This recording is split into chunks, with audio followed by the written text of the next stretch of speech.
My good friend Josh Reinstein is the director of the Knesset Christian Allies Caucus. He's the author of the best-selling book Titus, Trump, and the Triumph.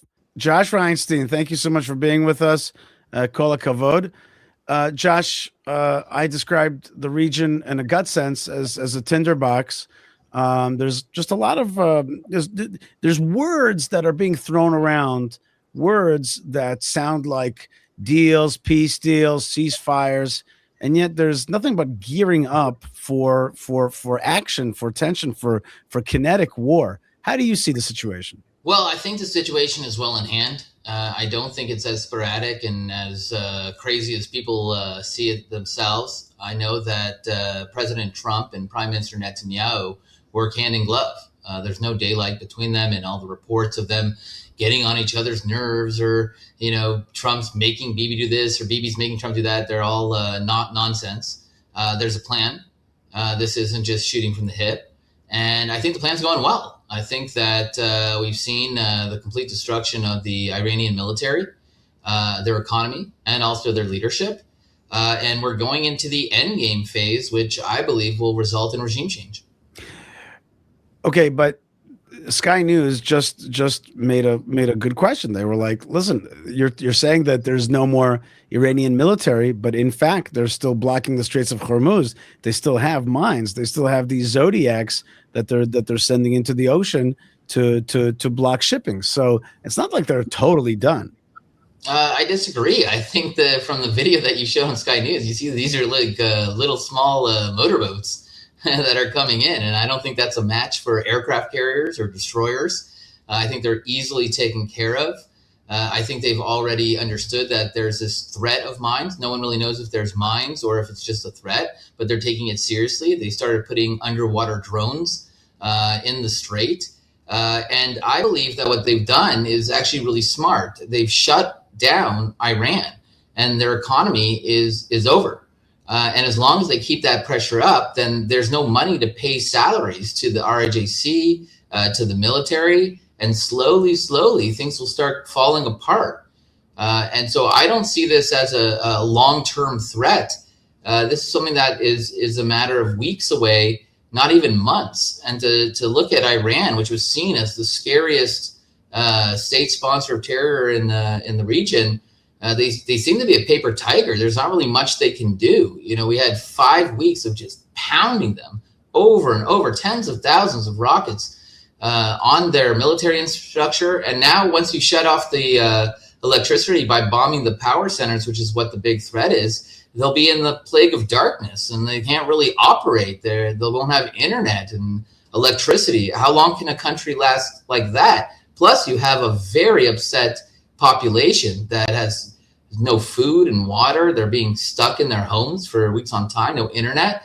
They're going to rise up and go out to the streets too. So I think everything's moving in our direction, and I don't see this as a long-term threat. We had a huge threat from Iran, the nuclear threat, then we had the ballistic threat, and a lot of that has been taken care of already. So I think that it's looking like, you can't really believe what you're hearing in the news. You can't really believe what Trump's saying, because he's not going to show what his plan really is. But you got to believe that President Trump and Prime Minister Netanyahu have a plan, and they're prepared for this. Speaking of President Trump, there's definitely a sense that President Trump uses tactical ambiguity when he speaks. It's like I've told people, just stop listening. It's like he's just trying to trick the bad guys and make everybody confused and keep them on their tippy toes. Like, don't worry about the language, but watch the hands. Watch the hands. Watch where actually forces are moving. For example, he was talking about peace deals, but he was moving in tons of armament into the Middle East. So, it was like, forget the language. Just watch what's happening. So first thing is that right? Is that a technique? You're 100% right. The language is meant to confuse, to bring people in disarray. Look, this isn't even a ceasefire. The truth is, it's a strategic pause. And the reason that he had to do a strategic pause is for 3 reasons, actually. One, he wanted to make sure that, I don't know if your viewers know this, but a U.S. president, after 60 days of war, needs congressional approval. If you do a ceasefire, then that clock starts again. So once they go back to it, it's day one, and they don't need more than 60 days to finish this off. So he needed to do that in case he wanted to put boots on the ground. Number two, he wanted to boost the stock market and bring down the price of oil. Check. He did that very well. The stock market's at all-time highs, and oil now is about $85 a barrel, and it was like 115 before. So he wanted to calm the markets. And three, our fighter pilots, mostly American and Israeli, were going every day 24/7 for 5 weeks. They need rest. They need to have mechanics check out those planes. They need to re-up the munitions. So he needed this pause to happen. And so we're seeing it. But all the talk, the idea that Iran's just going to be like, okay, you can have all of our nuclear weapons. We're not going to fund terror, and we're not going to have ballistic missile program anymore, which is what he says is what's happening, is I think is just misinformation done specifically for that. And he's done that in the past many times as well. And he does it very effectively. But here's the real question, like, Ishai, who would you rather be in charge of something like this than President Trump? I mean, he's the guy to get this done. This is his big, beautiful war. He's going to bring it to completion, and it's going to be an incredible result. I think there's a lot of reason for optimism here. Our show is generally optimistic. Our posture is optimistic, and we're certainly optimistic about Israel, certainly in the long run. But we're just trying to understand here, this guy, Larry writes, I find Josh's viewpoint too optimistic. He doesn't get how cruel the RGC and the besieged are. And meaning to say, they kill their own people. And the number that President Trump is talking about is 42,000. And they're cruel. They're ready to be cruel to even themselves. I mean, they're ready to do who knows what, right? Well, he's absolutely right about them being cruel, and they're also jihadis. I think people don't realize that they're willing to die. In fact, they prefer to. They get the 72 virgins. They believe in death rather than life. But that's not going to save them. I think that they're going to get a swift death because they killed 42,000 people. That means everyone in Iran has lost someone, a friend, a son, a brother, a father. These people are very upset, and they got nothing to lose now. Once they shut out the electricity and bomb the power plants, and it goes into darkness, and the economy is destroyed because of the embargo, they really have nothing left to lose at that point. So I think it's going to be a real uprising. I do think it's going to lead to regime change, but that's in the hands of the Iranian people. But even if I'm optimistic and I'm looking at it from a great perspective, at this point, let's say it just stops now, the damage that they've incurred is decades and decades of having to rebuild, and this country has spent all their money on weapons and terror proxies, and they're all near collapse. So it's been 47 years of investing in something, and it's all almost gone. So I just think that it's going in the right direction, and it's looking really good. Let's talk about something that maybe doesn't look as good, and that is Democrat senators almost not voting for shipping arms to Israel. I have a video here of Fetterman, Senator Fetterman, talking about anti-Semitism in his own party. Let's take a listen here. The left of your party, do you think that your party, I'll just amend my statement, do you think your party has a problem with anti-Semitism? Sure, definitely. I mean, the guy that's going to win the primary in Maine has a Nazi tattoo on his chest, and that's no problem for a lot of voters. So I don't know why that's crazy. And now, I mean, we know he knew what that was.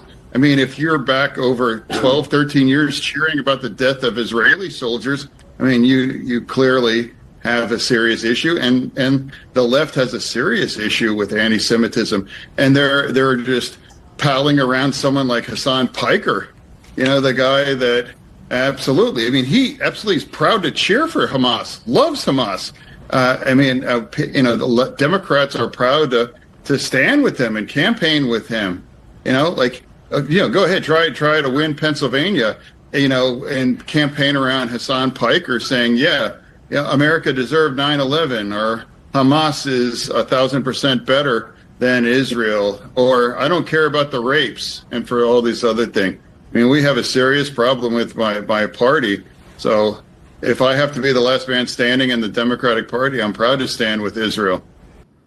So there's Fetterman, right? That's here's a man standing up for Israel, but he's saying my party has become anti-Semitic. On the other hand, I want to show you another set of videos, very short, and that is Javier Milei in country right now in Israel. Here he comes to the Western Wall today.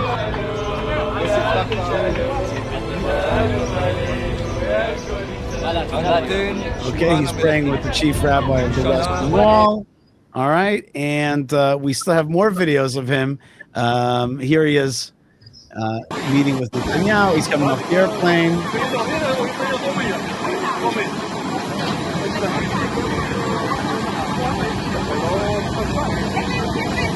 All right, there he is on the airplane coming off. He's coming to Israel, and finally, this is the video that really put a smile on my face here. Check this out. This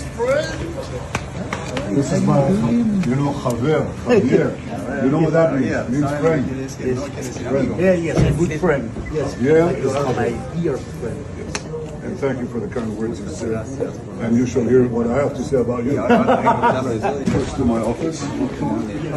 Please give us one of you. But you another one? Lord White. Yes. Please.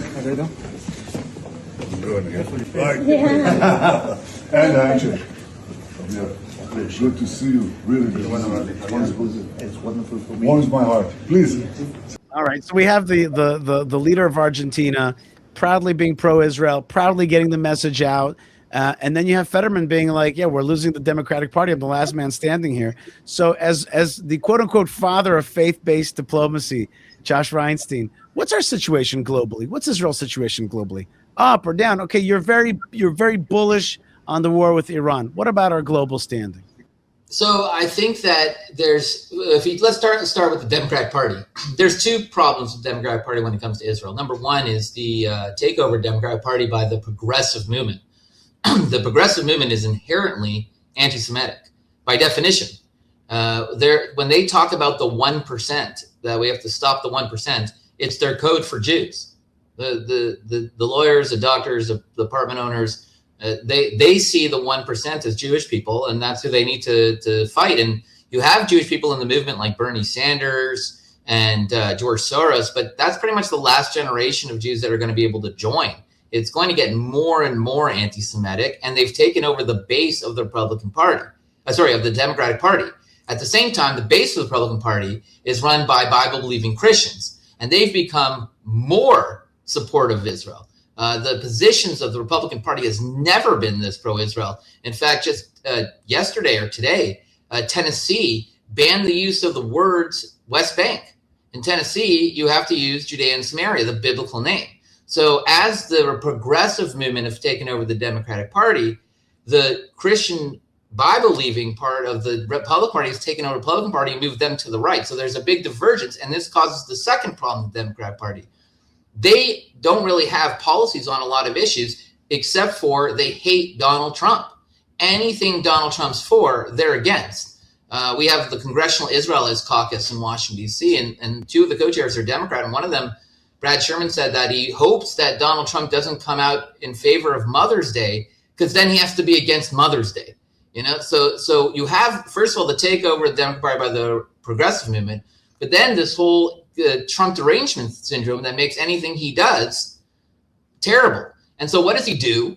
He loves Israel. He defends Israel. His base is for Israel. So that's what's happening in America with the Democrats and Republicans. Now, around the world, you can also see how this comes into play through faith-based diplomacy.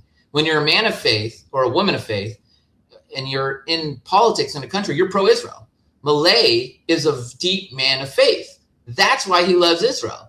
Okay, the same is for all the leaders. If you look at the embassies in Jerusalem, except for Kosovo, all of the embassies, all 8 that were moved, were because of Christians getting involved with the political process and demanding their government do it because they think it's biblically correct. They believe being biblically correct is more important than politically correct. But also the leaders that move away from faith, the more progressive leaders like Macron or Carney in Canada, or that terrible fool in Australia, they've become incredibly anti-Israel. and to the point where they recognize the Palestinian state. They are against people who are against anti-Semitism. Even they call people who are against anti-Semitism as radicals, and the people who are for anti-Semitism, they're okay, because they're moving away from faith. So faith is really the canary in the coal mine. If you have faith, if you believe in the Bible, you're going to stand with Israel. And if you don't, then you're not. And those two things, everyone looks at how the left and the progressive movement have moved so far away from Israel, but they don't realize that the right and the conservative have gone so far pro-Israel. Whereas in the 90s, you pretty much had both parties were pro-Israel, but they both stood for the same thing. Oslo Accords, land for peace, negotiations and things like that. Now there's a huge divergence to the point where one side is what we would call the right in Israel, and the other side is what we would call, peace now or the extreme left in Israel. That is an interesting situation.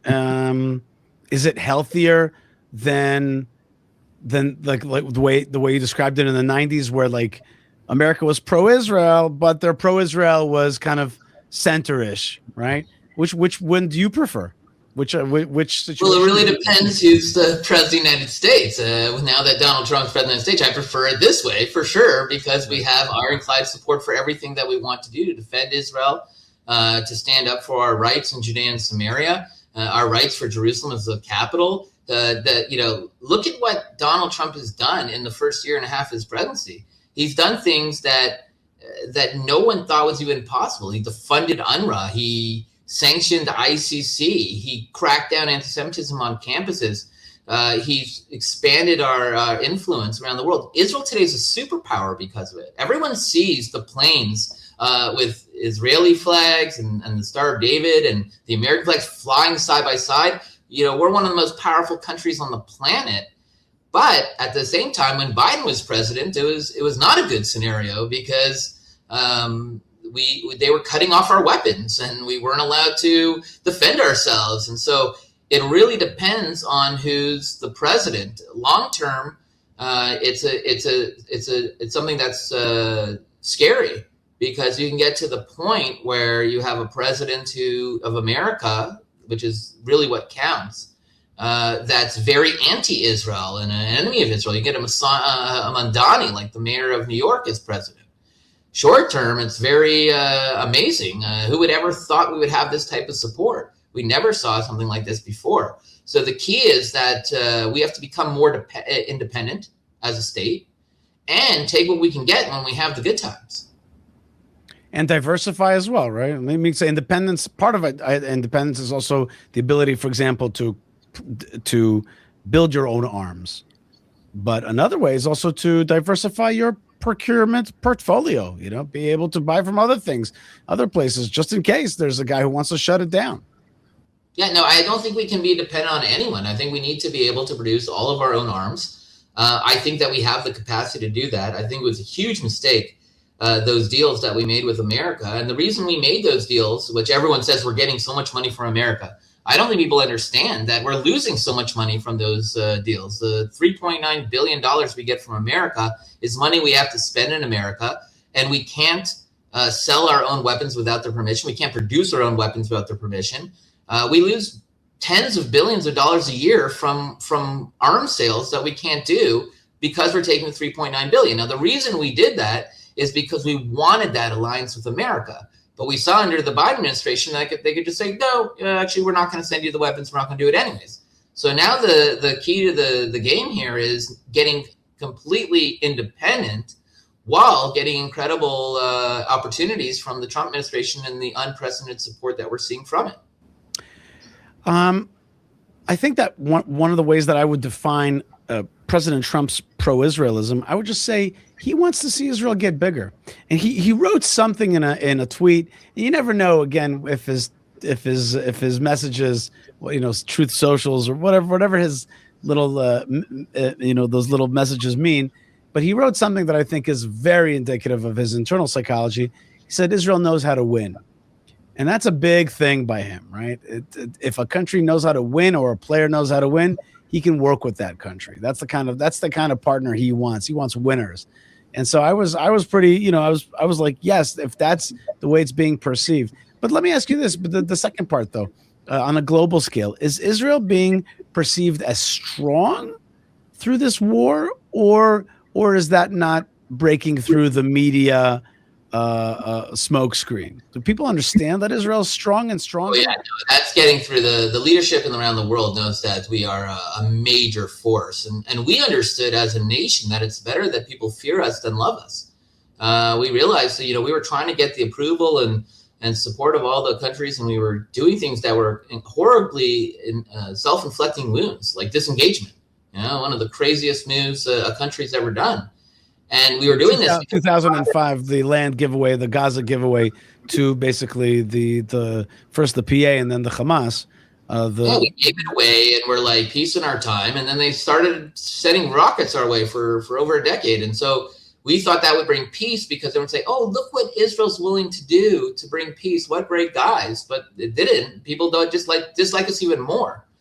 So we realized that wasn't a good strategy. And after October 7th, we had no choice. We had to defend ourselves. And we've given incredibly vicious strikes to our enemies. I don't think anyone thought that we'd be in this position 2.5 years after October 7th. With Syria is not even a country. Gaza is completely destroyed. We have 53% of it under our control, surrounding the Hamas terrorist group. Hezbollah, who had 150,000 guided missiles, are down to maybe 10,000, and most of their leadership's gone. Iran, that would you never think that Israel would have the audacity to strike Iran, pounding them day in, day out. I mean, one after another, all of our enemies fell. And one of the big things about this latest war that a lot of people don't see, Ishai, is that it also proved the importance of the Abraham Accords. Okay, so UAE was hit harder than Israel, but they have relatively small amounts of casualties and injuries, because they got our Iron Dome systems and our defensive technology as part of the Abraham Accords. Other countries like Saudi Arabia, Kuwait, when they get hit hard. And so all these Arab states were like, wow, we got to get into the Abraham Accords. We need this technology. We need to get with America and Israel. So even though on the social media sites, you see a lot of anti-Israel rhetoric, a lot of that is also done by Qatar and bots and things like that. But even though you see all that, the leadership around the world is saying, hey, Israel's a superpower now. We got to really work with them. And, we can't just keep on attacking them anymore. They're not going to let this happen. Definitely. Israel definitely is big in the eyes of the leaders. But you're right that on the social media level, and you see it also, by the way, you're in faith-based diplomacy. You see also young Christians moving away from Israel because they're being taught by TikTok, the big teacher of anti-Semitic rhetoric. The enemy is still out there, right? They're getting pounded, but they're still teaching the next generation. They're working on them. How do we avert that? Well, there's a few parts of that. First, or was that an exaggeration? I don't think it's an exaggeration that, anti-Semitism is exploding around the world. It's all over the place. It's a misdiagnosis. It's not that the young Christians are becoming anti-Israel. It's that they're becoming not Christian. Only 4% of Christians who go to church every Sunday's children go to church every Sundays. The ones who go to church every Sunday still love Israel. If you open the Bible, that's what it's about, right? It's about Israel, the land of Israel, the God of Israel, the people of Israel. They still love Israel. It's just there are less of them in America and around the world. So it is a threat. But at the same time, I also see the hand of God in all of this. We know this story, Ishai. We read the book. We know our past, our present, our future has been foretold. And I take a lot of solace and comfort in the fact that in the end we win. And there will be peace in Jerusalem. The question is, do we do it the hard way or do we do the easy way? The easy way is now fighting for what we want and getting it done. And even though it takes a toll, it's a lot better than the hard way, which is just, hoping everyone will love us and support us. And we're just going to be even better than everyone else and nicer than everyone else. It doesn't work that way. God works in partnership with people. We have to do our job too. We can't just sit there and say, okay, God, go like whoosh and all our enemies are gone. So I think that this has been a big wake up call. And I think that people of faith see the hand of God in all of this. This isn't just like for me to see Purim 2.0 unfold before my very eyes in Jerusalem has been such a blessing. Who thought that I get to live in one of the stories of the Bible in 100 years? This will be a part of the Bible when the little nation of Israel with 10 million people rose up and wiped out all of our enemies because God went before us in battle. I mean, this is what we knew was going to happen, and we get to see it. We get to live it, and we get to be a part of it. I guess one of the trickiest things is to really see the hand of God, even though the way you describe it, it's like obvious, but sometimes, people just don't see it because they're living in the moment, and you kind of complain. And we know that the Jewish people, even the Bible, they at the Red Sea, they kind of complained because they were like, where are you, God? Listen, I took you all this way. I'm going to keep taking you. You have to see it, right? You have to see it. You have to talk about it in order for people to see it. I think it's very obvious what God is doing and the hand of God in all of this. We're not winning these wars because Jews are good athletes. This isn't like they were a very small people in one of the smallest countries in the world, and we're dominating all of the enemies around there in the Middle East because God is going before us in battle. And I think that we had a choice after October 7th. We could have said, okay, ceasefire now and just get, bombarded and lose thousands of people, or we could stand up and fight.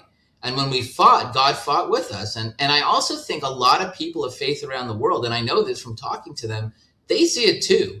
They're emboldened. They understand that God isn't an abstract concept. It's real. He's here. He's standing with the people of Israel. And so I think that most people understand that. And that's why if you look at all the polls, we're one of the happiest countries in the world. Our children are the most Zionist. They're more religious than their parents.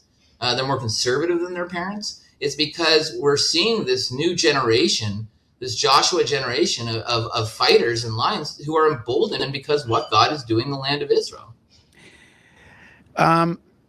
There are still elements, though, in Israel that are progressive and make mistakes.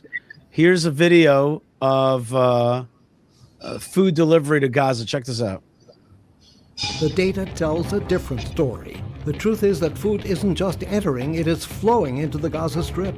We are seeing markets packed with goods, with enough stock to sustain the population for an extended period of time. We are pushing this flow through every possible channel: Egypt, Jordan, Ashdod, and direct land crossings, consistently meeting and exceeding the requirements defined by the UN and international organizations. The medical system also remains stable. Right now, 11 institutional hospitals, 12 field hospitals, 4 major clinics, and dozens of primary care centers are active. Let's be clear, Israel imposes no limitations on the volume of medicine or medical equipment entering Gaza. The only real barrier to aid is terror. Hamas cynically hijacks hospital compounds and steals vital fuel and equipment. They choose to power their terror infrastructure over their own people. Hamas lies. The facts speak for themselves. The reality of daily life, from bustling markets to active medical centers, shows a stability that Hamas is desperate to hide. Don't be a pawn in a deceptive campaign. Choose facts over Hamas fiction. Okay, so on the one hand, one cannot help but applaud making sure that there's no humanitarian crisis. On the other hand, we all know that so much of these goods get into the hands of Hamas, and thereby they continue to survive and control the Strip, and they're still there. They're still around. Like, why is there even a Hamas 2.5 years later after we set out to destroy a terror organization, which is an Iranian proxy, which is in the land of Israel? Like, why are these guys alive? Why are we feeding them? Well, I think it's an issue of strategy, Yishai. I think in the end, we're going to have to see if the strategy worked. The idea now is that if you take care of the head of the snake, Iran, who's giving the weapons and the money to Hamas, then the terror proxies will wither on the vine. We also had the 20-point peace plan, we got the release of all of our hostages from. And the plan dictates that they have to give up all their weapons and go away. And also, not only that, it dictates that once that happens, they have to let anyone who wants to leave the Gaza Strip leave too, which I believe half the population is leaving. So if those things happen in the plan, then I think that's a great win for Israel. And if they don't, then we're going to have to go in and wipe them out. And I think we're getting to that question right now. Do we go in to wipe them out or not? In the meantime, we've given them tons of food and medicine. I mean, that's just what we do. We're still Jews after all. We don't want like children getting hurt and not having food to eat, but we're going to take out Hamas if we need to in the end. And it's clear. The question is, did we do the strategy right? I see this as an incredible chess game done by the Prime Minister of Israel, Benjamin Netanyahu, because not only has he wiped out all these different threats around us. And remember, we were in the war for 5 weeks. There wasn't a rocket from Hamas. Ashkelon, which is 5 kilometers from Hamas, was the safest place in Israel during this time, right, which is a huge difference from what it was. So it's not that we didn't degrade them. We still have 53% of Gaza surrounding Hamas too. So it's just a short way to go like this and choke them off. But I think what's really impressive is not just that we've taken out all of our enemies, it's the order in which we've done it. We degraded Hamas enough so that they weren't such a significant threat. We degraded Hezbollah enough so that they were something that we can handle and not the ring of fire. Then we went after the head to knock out the nukes, because the nukes was the biggest serious problem. And then we went after the ballistic missiles next. And when Hezbollah jumped in, we went after Hezbollah as well, while taking care of Iraq, the Yemen, and Syria. And Syria obviously fell as well. So it's not just what we're doing; it's the order in what we're doing it that I think it's going to prove to be successful. But again, Isha, I don't have a crystal ball. We'll have to see if it works in the end, right? This is the plan. So I think that, and I started by saying this too. I think, who would you rather have in charge of this plan than Benjamin Netanyahu and President Trump? I think they both understand the threats. They both understand how to deal with it. They're both uncompromising. And I think that they're in lockstep together, and they have a real plan that they're trying to implement.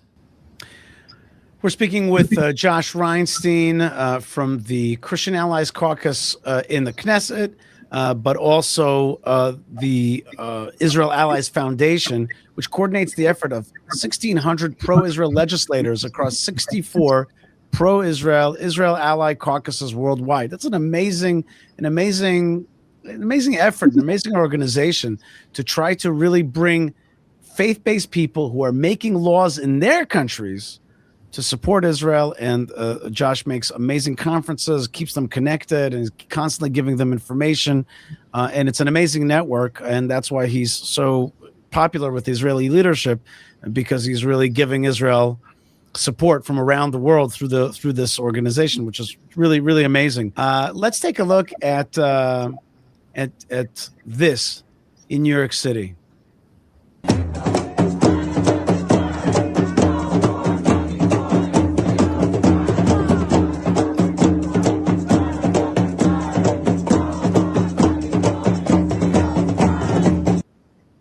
Globalize the Intifada.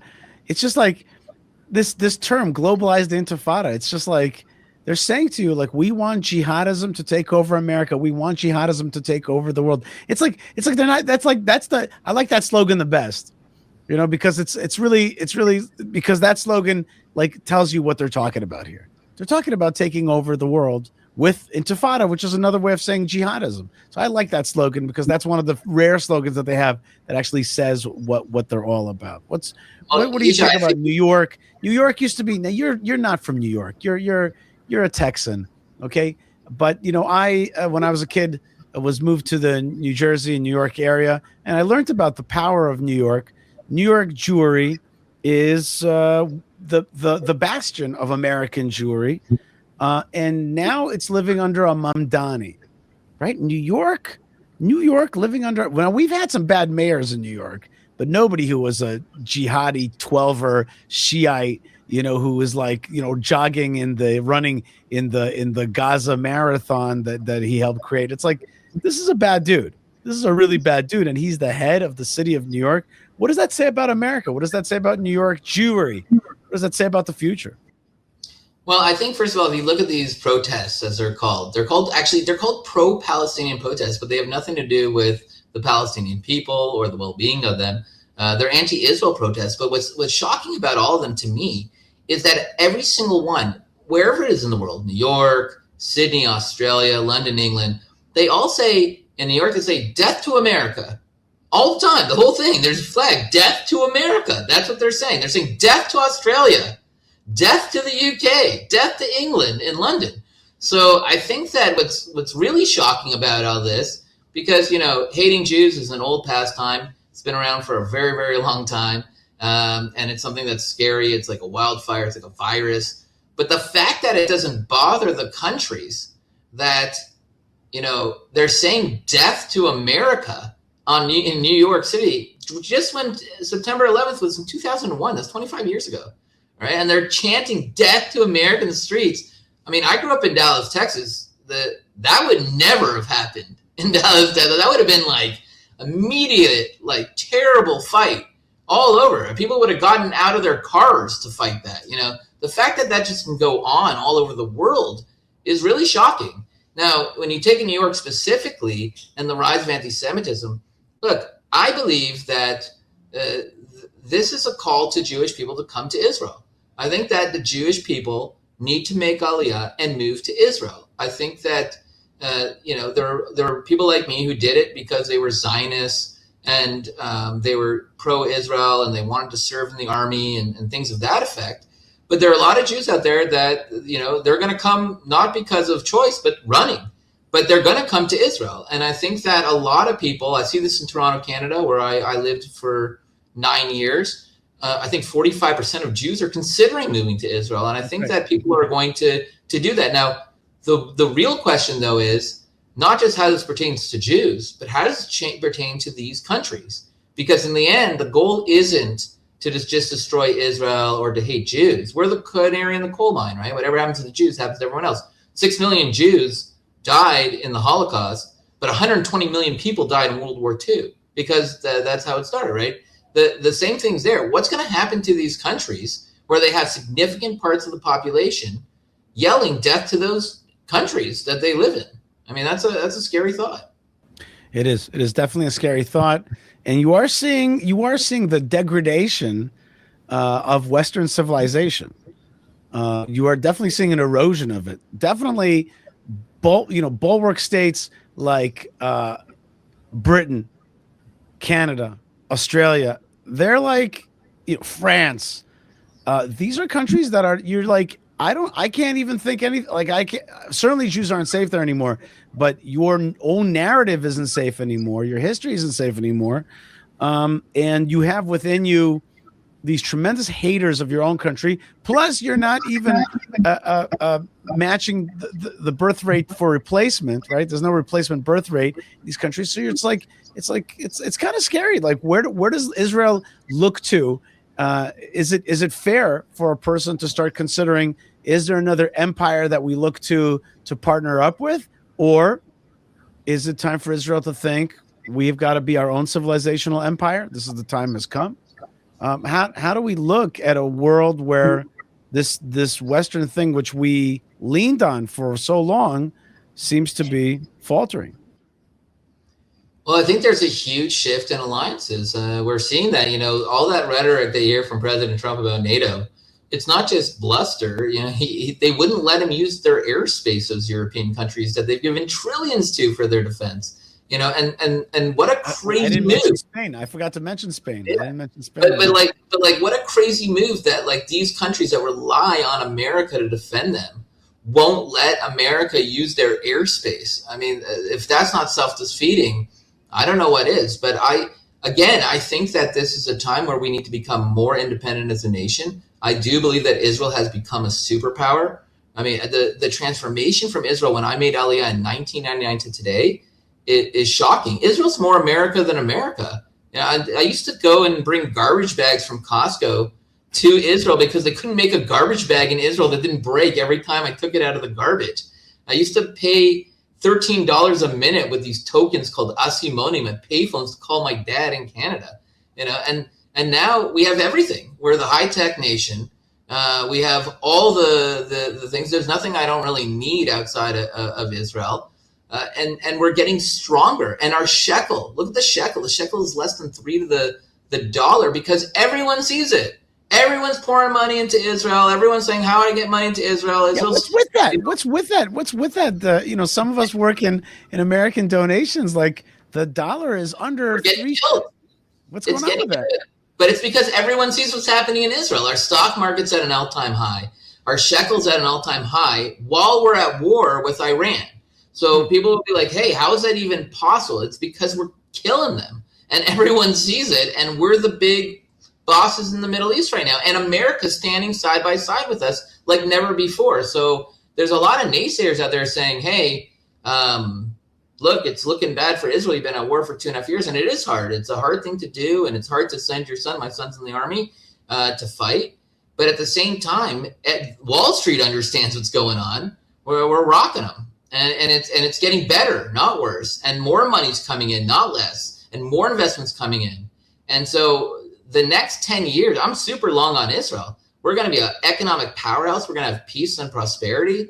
We do have to deal with Hezbollah and Iran and Hamas, but they're not the same Hezbollah, Iran, and Hamas they were a year ago or 2 years ago. They're a fraction of themselves, and it's because we've taken such a hard stance. Awesome.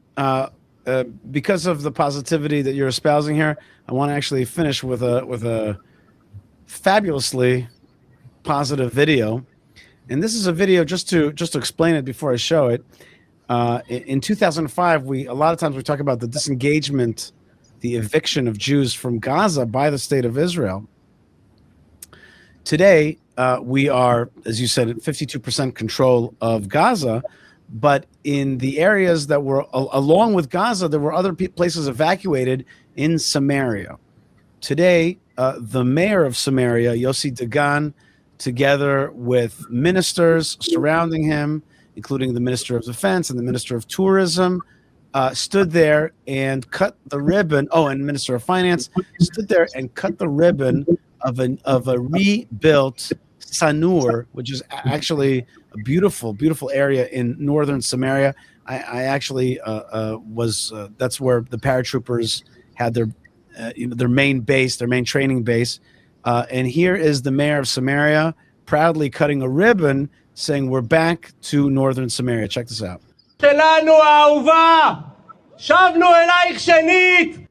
beloved Sanur, we have come to you once again.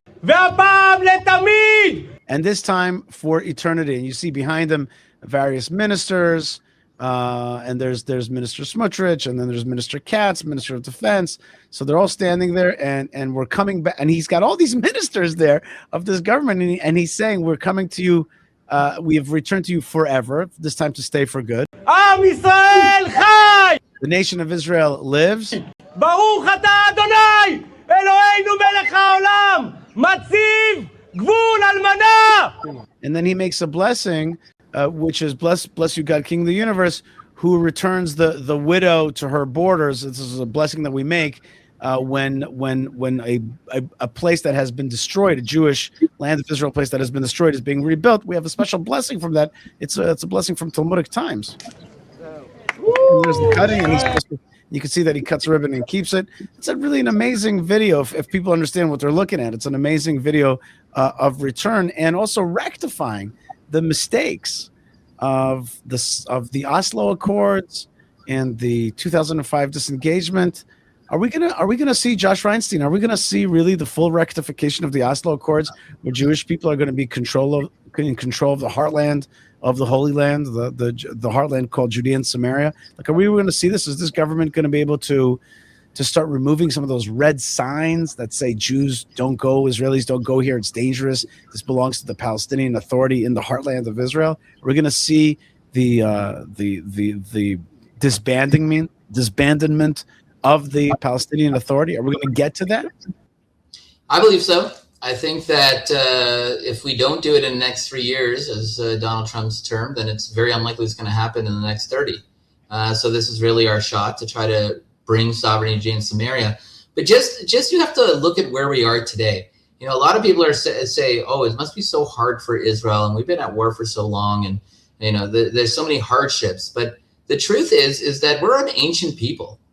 We're a people that, you know, are from the time of Moses and King David and Queen Esther and some of the heroes that a lot of people revere. And then for 2,000 years, we were exiled, and we prayed 3 times a day in the direction of Jerusalem that, God willing, one day in our lifetime, we get to see Jerusalem again. All right. And we live in that generation. This is the greatest revival, the greatest success story of a people in the history of the world. My grandfather was in Auschwitz. I mean, we went from Auschwitz to are debating, are we going to have sovereignty in Judea and Samaria instead of just Jerusalem and all the rest of Israel, and talking about how big our victory is going to be against the Nazis of our time, Iran. We went to gas chambers like sheep, and now we get to fight with our own army, our own government, our own weapons. It's such an incredible time to be Jewish and living in Israel and seeing these things. And I think a lot of people miss it. They get so stuck in like the day-to-day things that they don't look at the big picture. This is the generation that all Jews for 2,000 years prayed for 3 times a day. It's really an incredible miracle of God. And that's why I'm saying that I believe that so many people see this and understand this, and that inevitably we will have Judea and Samaria. We know that because it says it in the Tanakh. It says it in the Torah. It says in the Bible. And God doesn't lie. God keeps his covenants, and we know this because he's kept all the covenants until now. All the prophecies have been fulfilled, except for maybe 2 or 3. And so we get to live in that. We get to be a part of it. We get to support it. It's just really, and I know a lot of people say I'm very optimistic, but how can you not be? How can you not revel in this time that we live in? I know you do, Yishai. Oh, yes, absolutely. Absolutely. And it's fun to have you on the show to kind of, even push it even more and more positivity. And of course, we have to be positive. It is a great time.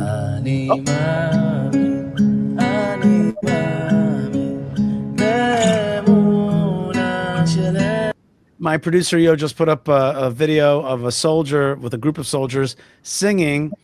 So they're in the army, they're in Gaza or Lebanon, and they take out the guitar, and the song that they're singing is, I believe in full faith in the coming of the redemptive period and in the messianic period. And that's what I believe in. Let's just watch a few seconds.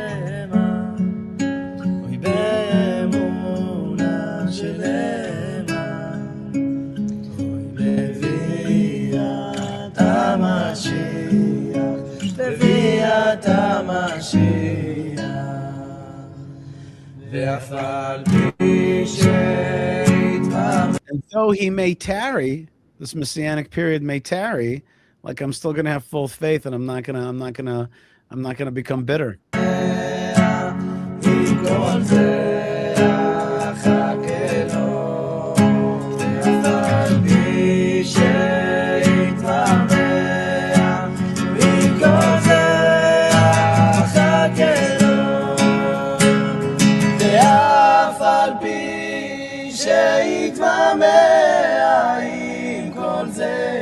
אחכה לו בכל יום שיבוא, בכל יום שיבוא, ואף על פי שיתמהמה עם כל זה, אחכה לו בכל יום שיבוא, בכל יום שיבוא.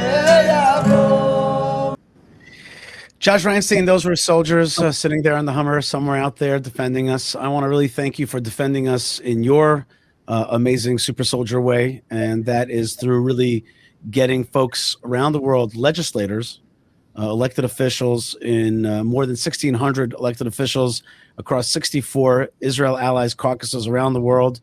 You also produce a TV show called Israel Now News, which I have had the privilege of being on. You're director of the Knesset Christian Allies Caucus. You have a great book called Titus, Trump, and the Triumph. And you were named one of the 50 most influential Jews in the world, describing you as a father of faith-based diplomacy. And I would add also positivity and strength to the Jewish people and lovers of Israel around the world, because there are lovers of Israel that they need that strengthening as well. They need to see the big picture and not succumb to the negativity that's out there. So I want to thank you very much for being with us today. God bless you. Thank you, Isha. It's a real honor, and thank you for all that you do and for rebuilding Hebron. I've been so blessed to see your work there, and to bring my family to see the Machpelah and to the tomb of Jesse and Ruth. If people want to get more involved in what we're doing, it's israelallies.org. Israelallies.org. That's a beautiful website, israelallies.org. That's check us out and see what we're doing, and we can use all the help we can get. And Thank you for all you're doing. Awesome. See, people are really loving that you were with us. See, people writing great guests. Keep up the good work out there, and let's be strong. With all the positivity, it relies that it's positivity's through strength, right? We gotta we push back the bad guys. That's what makes us positive. It's a Torah in one hand and a gun in the other. Josh Reinstein, thanks so much for being with us. Toda rabah. Thank you. We send you guys strength, and we send you blessings from the land of blessings and heart from the heartland of the Holy Land. And it's an honor and a privilege to broadcast to you. God bless you wherever you are.